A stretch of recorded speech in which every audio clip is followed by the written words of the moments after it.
Boyd, and how will that affect you guys for Game 5 and the rest of the series and possibly finals kayo?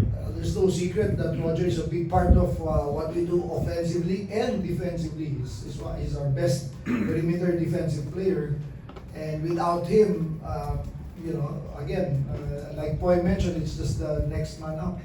Next man up. Injuries are part of the any kind of tournament, any kind of playoff run. Hopefully, it's not too severe, but the way it looks, it's not looking good. So we just have to continue to figure out ways, make adjustments. But the reason why we made the moves that we made in the off-season was precisely for situations like this, because alam na namin from the past that these things can really happen. So it's just incumbent on the others to fill that void. Coach, good evening. Coach, update din kay Red ng Bata. Parang 3 minutes lang yata siya. Yeah, same. If you remember the last game, nagkapilok siya, di ba? So, while kaya niya, it was really a pilit na kaya. Yeah, so, we said, if we did not really need him, then we would give him as much rest as possible to get him healthy for the next game.